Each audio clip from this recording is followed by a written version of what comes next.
পৃথিবীর সব মানুষ ও জিন জাতির হেদায়েতের জন্য আল্লাহ পাক যুগে যুগে বিভিন্ন সময়ে বিভিন্ন স্থানে 2,24,000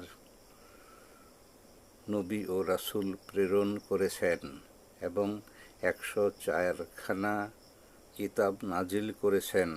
পূর্বের নবী ও রাসূলগণের ইন্তেকালের পরে কিতাবের অনুসারীরা কিতাবগুলির অনেক বাণী বিকৃতি করেছে এবং তাদের মন গড়া কথা সংযোগ করেছে।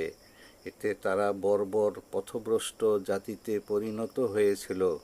এমনকি তাহারা পূর্বেকার শাসকদের কথায় তাহারা তাহাদের শাসকদেরকে রব বানাতেও দ্বিধাবোধ করে নাই। যাহারা মানত না তাহারা অত্যাচারের শিকার হয়েছিল। পরে আবার ঈসা আলাইহিসসালামকে তাহার উম্মতেরা আল্লাহর পুত্র ঈশ্বর বলতেও দ্বিধা বোধ করে নাই।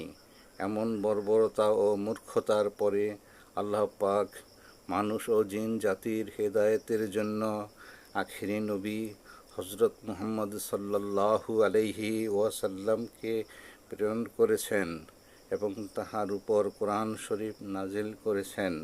কোরআন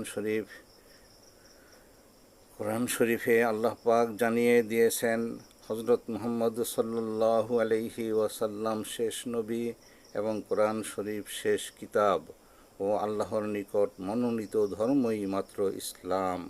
পূর্বেকার সমস্ত ধর্ম ও কিতাব বাতিল হয়ে গেছে।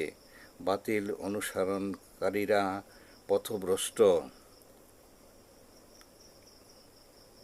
ধর্মযাজক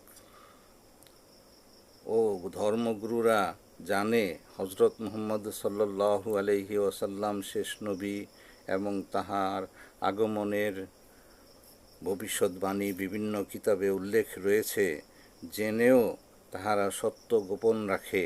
ইহাতে তাহারা নিজেরাও ধ্বংস হয়েছে, আপনাদেরকেও ধ্বংস করিতেছে। এ কারণেই আমার সবিনয় অনুরোধ, আপনারা সবাই ইসলাম ধর্ম মন থেকে মেনে নিন, নতুবা দোজখ হবে আপনাদের চিরস্থায়ী ঠিকানা, যেখানে আপনাদের অনন্তকাল শাস্তি ভোগ করিতে হইবে। মনে রাখবেন, নিজে বাঁচুন, অপরকে বাঁচান।